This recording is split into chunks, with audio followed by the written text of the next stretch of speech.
All right, so this week I got a show I'd been meaning to check out. So I was like, hey, why? What better time than we can just do a little impromptu review of this show I've been meaning to watch. So, do you remember this guy, Carl Pilkington? Yes, I do remember Carl Pilkington. So I think mostly we watched his travel Yeah, shows, travelogues. and he's always been one of my favorite travel guys because when I travel around, I don't know, I just feel like people they're not as honest as they could be about stuff. Like for instance, I just got back from Japan. Everybody talks about Osaka and Kyoto, and they're okay, but I couldn't help but notice that like Kyoto is super crowded and was no nicer than any of the other places I went. And Osaka's kind of grimy, and no one ever mentions that. Just little stuff like that. It's like, hey, you can still be a great place, but you can just be honest about it.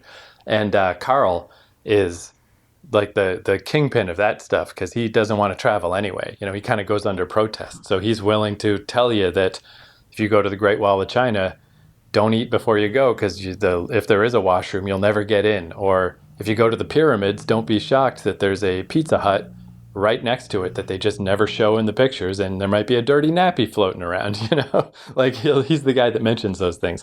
So the way he came to prominence in England, I don't know if I ever told you this story, but it's Stephen Merchant and Ricky Gervais, the guys who did the original British version of The Office, where they had a radio show and Carl was their producer, and they would just talk to him, and he always said funny stuff, and they just started bringing him on the show. And just it's interesting now that as time has gone on, like with those travel shows, that was the conceit was they were sending him off. It would always start with the two of them introducing where he was going to go, and then he would go do the stuff.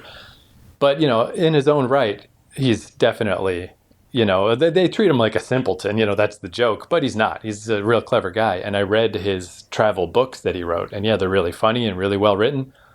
So now, as time has gone on, it's interesting to see those three guys where they kind of, to me, kind of fell off. Where Ricky Gervais did this show called Derek that I was just looking up comments on YouTube, and people seem to like it. They think it's a very heartwarming show. But to me, it was like hard to watch. It was like embarrassing, where he plays a developmentally disabled guy who works in an old folks home. So it's just like pathos upon pathos of like, oh, he's the kind-hearted simpleton who doesn't understand the evils of the world, and he's helping all the old people with their problems. And like it was so sappy. I can't watch this show. This is awful. What is this? And then Stephen Merchant, who also he's the really tall one. He's in all kinds of stuff. He's real funny. He's real clever. But he got his own show. It was called Hello Ladies, and it was just about how he's awkward with women, and he keeps trying to hit on models in LA, and they don't like him, and it wasn't funny. And I was like, wow, what is going on? These titans of British comedy, they're really stepping on some rakes here. But it turns out, I didn't even realize this, Carl has a show. He has a show called Sick of It, which, kind of fits with his attitude, his weird northern, just everything sucks attitude. But I don't know anything about it. I was like, oh man, Carl has a show? I know it came out a little while ago and I just wasn't aware of it as a Canadian. There's a couple of seasons. Each season is 6 episodes, so a couple, like 12 episode run, pretty normal for a British show. And I just kind of deliberately didn't look up any of the info because I don't want to know. Just Carl's got a show. I got the first 2 episodes. Let's just watch it and see if, I like to think like the other 2 guys, they kind of have let me down lately with these shows that I wouldn't even bother to show you because they're just not good. Hopefully Carl's will just be great. But it could also be that like maybe it's just much harder to make a little comedy show based around you than it Yeah, sounds. maybe when you're running solo. Yeah. Maybe what was successful about those other guys is they were all in tandem together. Yeah. Yeah, because it's pretty undeniable that something went wrong. So I guess that'll be the test. Let's hope things didn't also go wrong for Carl. But in a weird way, like even though he is just the guy who was just some radio producer who just never even wanted to be a celebrity and just became famous because he bumped into Ricky Gervais and Stephen Merchant, I do have more faith in him. I do feel like I'm pretty confident that this show will probably be good. Because even that Derek show, the one about the old folks home, Carl was in it as a janitor, and he was the best part of the show, hands down. So anyway, let's cross our fingers, and I'll look up some info about it after. But yeah, I just want to go in as blank as I can. I don't know what the premise is. I don't know anything about it. I just know Carl had a show. Okay, let's go for it because I know his travelogues are really pleasurable to watch. Yeah, yeah. I mean, I've watched them several times over, and there's one in particular I always think of where, because he's so dour all the time, where he was on like this. Maybe I'll find the clip. I'll show it to you. But it was like a tribal island he was on, and they were showing him like the crazy stuff they do for recreation, where they would build a rough wooden scaffolding and attach vines to their ankles and like bungee jump, but just toward the dirt. Like very dangerous and weird, but it's just what they did on this island. And Carl was so scared that he went off the baby-sized one. So Ricky was like, so you're telling me, like, basically what you did was the equivalent of just if you just fell over in normal life, if you just tripped on something. And Carl actually laughs. And it's like the only time I've ever seen him, like, really laugh hard. So anyway, I'll go dig up that clip first. We'll watch that, and then we'll watch Sick of It, the hopefully great show starring Carl Pilkington. But yeah, I did think that's just a funny thing, too, about not being British, right? Of just like, how did this happen and I didn't hear about it? I had no idea. I just didn't even know this was a thing. Norma, how long do you reckon it'll be for me to, get used to not having her around? Oh, I suppose that's up to you. Just wasn't expecting to go just like that. Well, it's no good you going on about it. Not going on about it. You're constantly whining. I mean, my husband is lying there in a box and you can't stop talking about your ex-girlfriend. Yeah, but Uncle Vinny's been ill for ages, hasn't he? Well, he didn't leave you, did he? He's dead. Don't look like that. I mean, Zoe, she left me because she prefers not having me in her life. That's worse in a way. Well, Zoe gave you plenty of warning. It's not like this came out of the blue like you're making out. Now go get yourself dressed up before everyone. So yeah, I think Carl pulled it off. I mean, I think that show was pretty good. I think he definitely pulled it off. Not only is it both of them very amusing, but he actually brings all kinds of social commentary into these shows. Having children and all that's involved in that realistically. Funerals, what's involved with that. He very well done. Yeah, and again, it was better than the Derek show, but Ricky's show after that, I don't remember what it was called, but he's a guy who his wife died, so he decides that he doesn't care about anything anymore now that his wife's dead, so he just tells the truth to everyone. And again, it's like, it wasn't embarrassing like the Derek show, but it's just like hitting you over the head. It's like, okay, yeah, you're so, like, I don't know, it's just like, he's trying too hard to make it meaningful, and it kind of makes me shut off a little, where I'm like, I'm not watching this show. And yeah, I feel like Carl kind of threaded that needle way better. I mean, because like it's ridiculous. The fact that he misses his uncle's funeral in the first episode just because he's dealing with a couch. But like there is something about that is mostly just comedy of just like, what an idiot. But then there's that thing of like, man, yeah, this guy's a mess. Who messes a funeral? But you can see how because he is such a victim, you can see how he got caught up in that. It's very believable. Yeah. And then with the baby thing, very believable, his reactions to there's his conscience telling him how to be so realistic and, you didn't want this anyway, so just get on with it. And yet he's such a sweet, gentle soul that you can see how he gets caught up in this.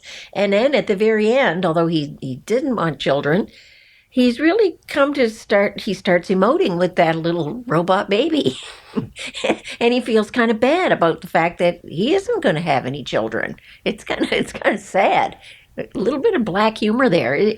No, he's nailed it. He's done a beautiful job. Yeah, I like the basic conceit of it. I think was a good idea that he has like just it's the angel and the devil on his shoulder is just one guy who's he just sees himself talking to himself. But I think that was a good idea because obviously that's the guy who does all the one-liners and does all the classic Carl Pilkington style jokes about how James Bond is an idiot twat who dresses like he's going to the opera, when he's supposed to be an undercover spy or whatever. It is good to have that just be almost like a narrator that we can see. Because if real Carl in the show said all that stuff to people, he would just be awful. He wouldn't be likable at all. Yeah, he's just such a nice guy that people will take advantage of. When he goes to the psychiatrist or psychologist or whatever it is, here's his inner being saying all those things that he really believes, like this guy's just a, rip-off artist and he's gonna tell you to do all kinds of things that you don't need that. But yet Carl is such a nice, sweet, gentle guy society says, go ahead and do this. And he does, despite what his inner being is saying. His inner being is really smart and seems to know all the answers. And if Carl followed that fellow, his inner being, he wouldn't have any of these problems. But he's just like everybody in the world who is all kind of caught up in society and what people think of you and, your emotions. And so that inner being that is so bright and so smart, he just can't follow that. I like too that it also kind of pulled its punches a little in the sense of because I don't know what you call it, like the uncomfortableness comedy. That I do feel like the original Office was one of the first shows that really did that, where just people are behaving in this way that you just like it's hard to watch. You want to turn away from the screen because you're like, oh my God, how can you do that? And this show definitely had that feeling of like, how are you missing the funeral? How are you doing this? How are you doing that? But it didn't push it all the way just for the sake of trying to outdo other comedies or trying to outpush. Because particularly in the second episode, like it was a very contrived scenario, but he ends up with this little baby that's like a test baby that's just like a battery operated crying baby for people to learn how to be nannies with. And he has a sperm test, and he's at a dance club, and all these things come together. So he's in the washroom of the dance club with this little baby that he's got to look after while he's trying to get a sperm sample for this sperm test. And I just assumed there was no way he was getting out of that situation without someone thinking he was masturbating to a baby. Like someone was going to walk in on him, someone was going to see, but it didn't. It was ludicrous enough. It didn't need that extra layer. And I liked the show better that it didn't go there, because in some ways that would be the obvious, easy way to go, and it would make you groan. But I think afterward, your feeling about the show might not be as good if it went that far. Well, even in that scene, he does little things like you see the baby's face for the first time, and it's such an ugly, wrinkled little thing. But he turns his face to the wall so that because he just couldn't let that baby see what he's doing, and the baby starts blatting into the wall. Because it's being ignored, and you get the impression, even though it's a robot baby, that it would like to be involved. And later, then you see him out on the street, and he's got the baby sitting beside him, and he's talking to the baby, and the baby is quiet and calm. And there's things about it when you're watching it, you say, my God, that is just so realistic. Because, a baby oftentimes will calm down if you're talking to it. Meanwhile, those earlier women who had the two babies in the cab and they were all blatting their head off, I kept thinking to myself, my God, those women are doing nothing to try to calm those babies. They're just, Mommy's here. But I think at least with those first two episodes, one thing that I kind of like about it is that it does seem like it's not so much about him getting shamed by the outside world, like he actually managed to get away in some ways with not going to the funeral without anybody really noticing except his aunt. No one is, giving him specific grief about it. It's more just he's going to beat himself up about it later. And then in the second episode, that he manages to get through this bizarre scenario where he's trying to get a sperm sample in a public bathroom with a little baby toy, and no one notices, no one finds out. He just gets one weird look from one guy. But again, because it's all about him debating himself. It's not about the outside world. The outside world is kind of doesn't give a shit what he's up to. And that's kind of a nice change. We all know, not people exactly like him, but we all know people like him who, they seem to do such stupid things in this world, but they just want to do it because they're so nice and they don't want to offend anybody. But he pulls this off beautifully, and his alter ego there, I just love that alter ego because he's just so witty and so smart, and if he would just follow him, he'd be right on the right path every time, but he can't. One thing I think is interesting too, I've only know this from what other people have said because my knowledge about England is pretty limited, but I have heard people say that, obviously Carl is a clever, smart, funny guy. But also I've heard people say that a lot of his attitude maybe wouldn't surprise you so much if you're from Northern England, because he is just kind of a Northern England guy, just this sort of dour attitude about life. You don't particularly want to leave. Maybe you go on holiday once in a while, but you just want to be in your own little world and just wish that your boiler would stop breaking. And you just kind of are a little bit. And I think about that sometimes too with like Norm Macdonald. Norm Macdonald was super funny, one of the funniest comedians ever, but at the same time, he is just a Canadian guy from the prairies. And the more you learn about that part of the world and the way those people are, just feel like, oh, he's one of those guys. Like a lot of it is just he's like a prototype version, or not a prototype. He's like emblematic of where he's from. He just cranks it up. But typical British type humor in that it's very dry. It's not in your face. They didn't feel they had to have a laughing track or anything like that, but it's really amusing. They didn't need any of that stuff. And he does an amazing job of showing, yes, that dour side. That's his alter ego or his conscience or whatever you want to call that backup guy. And himself, like he does a beautiful job of showing two sides of a personality, what a guy actually does in life and what his ego or his inner self is telling him he should do. And he just can't do it. He can't follow that inner self. I enjoyed it immensely. I think it was a great show.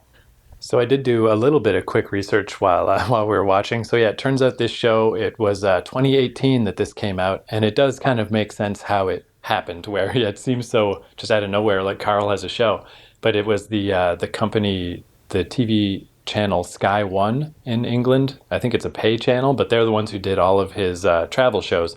So the guy who co-created this show with him, Richard Yee, was also the producer on those travel shows. So basically they already knew each other from the travel shows. They just, instead of and I suppose the travel shows, there's probably more of a narrative than we realize. It seems like he's just traveling, but I'm sure that they maneuvered things, to have a little plot in each episode. So they just did a real plot this time. They're like, all right, we've already worked together. We have this relationship with this TV channel. So they just did a scripted series instead. Still cool though, because it still does feel like just some random English guy who was just a radio producer just gets a TV show.